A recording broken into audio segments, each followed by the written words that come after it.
And what's up, everybody? Welcome back to Blockgen channel. Doing a live stream this morning, just an update on the markets and the news for cryptocurrency space. Today is March 13th, 2018. We are live from Washington, D.C. So today, just to start us off, had a little bit of a downtrend here on the daily chart in Bitcoin and everything else. I mean, if you just look at the charts to the right, and you look at Bitcoin, and everything else looks almost identical, at least here in the top space. NEM doing some very different things than Bitcoin, but pretty much everything looks pretty identical to what Bitcoin's doing, following it lower. And market cap is at 364 billion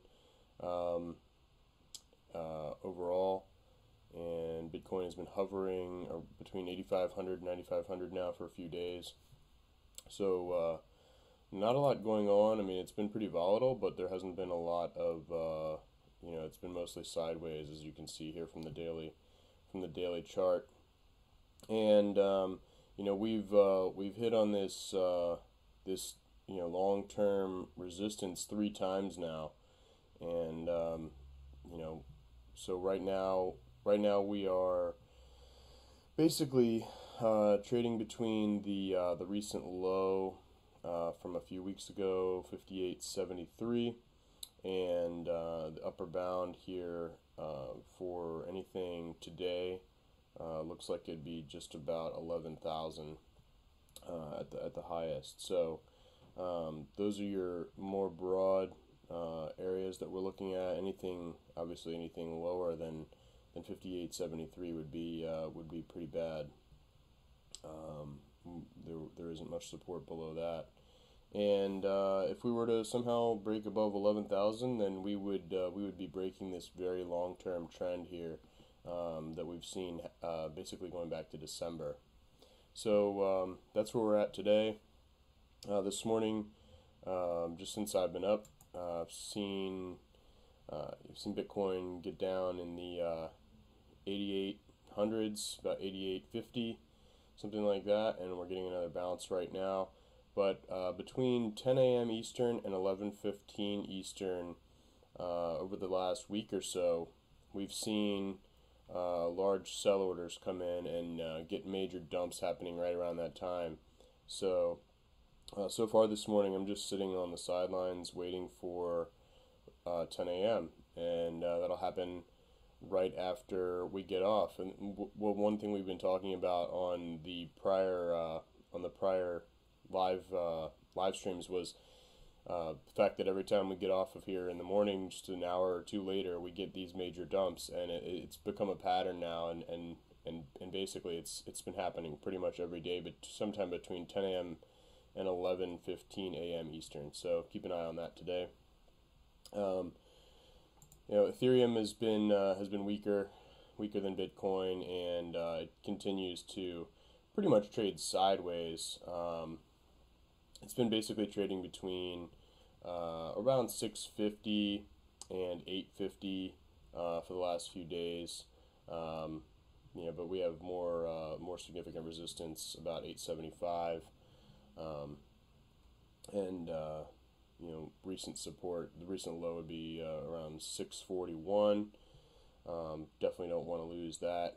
If we lose that, the next low would be 555. We did have let's see, we had a number 666 that we were going off of yesterday. So that's here, and that's the higher low. So if we get here on a shorter time frame, well, let's see here. Let's move this over. Sorry, I didn't mean to grab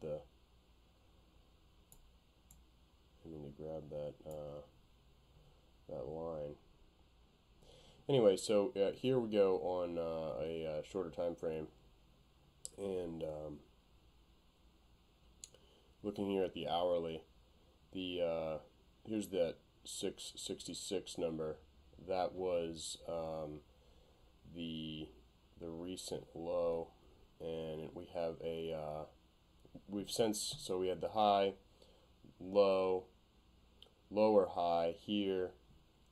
Lower high was 738.50. Higher low that we made yesterday, right about 678, and still waiting to see if we're going to make another higher low. Not quite sure yet. This could be our new higher low, 713.45. But as you can see, this trend line that I drew actually yesterday, that we've bounced off a couple times, this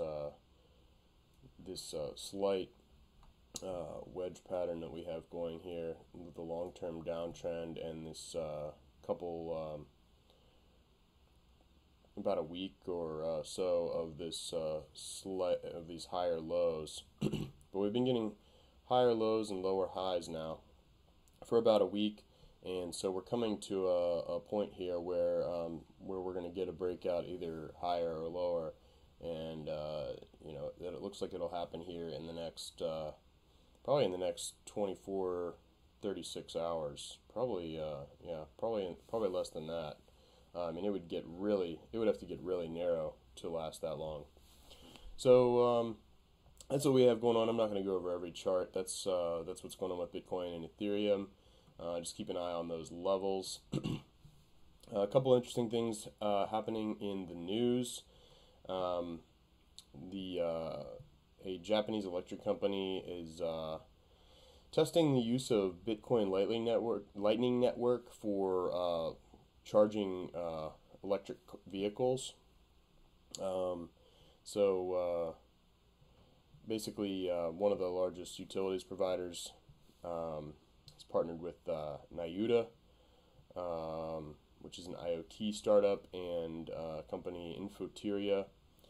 It's a software company, and they're considering using Lightning Network or some other blockchain technology for micropayments for electric vehicle charging. It's a great idea. It seems like one of the most natural applications of IoT. Someday we might actually have your car just paying directly to the charging station, without you having to have any involvement in it at all.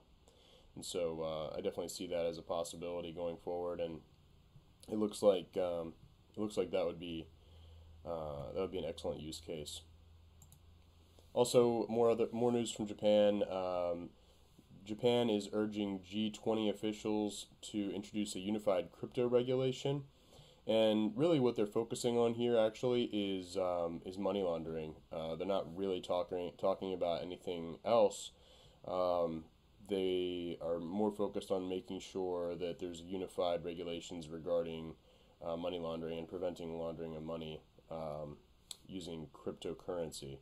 So it's not, regulation on ICOs or anything like that is obviously badly needed, or on taxation, which would not likely be which would be helpful to have an international tax scheme for something like this, where you have currencies that are cross-border, that are borderless, and so that would be helpful. But that's not where we're going with this specific suggestion. Japan just wants to make sure that there's a unified stance against money laundering using cryptocurrency.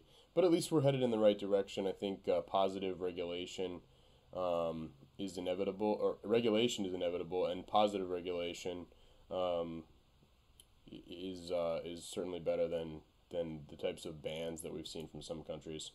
Speaking of bans, the China IT Ministry has moved to create a distributed ledger technology blockchain national standard, and so the idea is to have the China Electronic Standardization Institute lead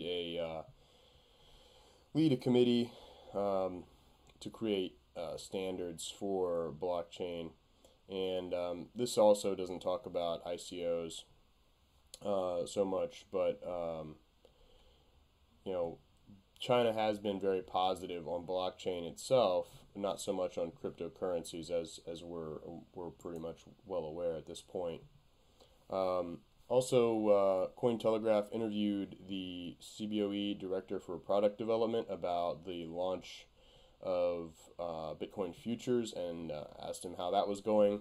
And among the questions that he was asked, he did hint that they were looking at other cryptocurrencies as well, and possibly creating futures markets for other cryptos, which would be a pretty bullish thing for what you would think is the other options, or the most likely ones, something like Ethereum, maybe Bitcoin Cash, possibly Litecoin, who knows.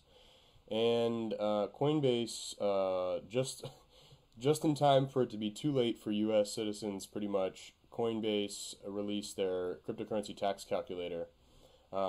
It's very, it seems like it's a very useful tool. It will help generate a report that shows their capital gains or losses on Coinbase, and I'm assuming that includes GDAX. And obviously the only caveat is it only applies to Coinbase. So if you've traded altcoins on Binance or any other exchanges, or you've participated in ICOs, then this will only get you part of the way there. So certainly helpful. We definitely need more things like this. Hopefully other platforms like Binance will follow suit. And that's pretty much all we have for today.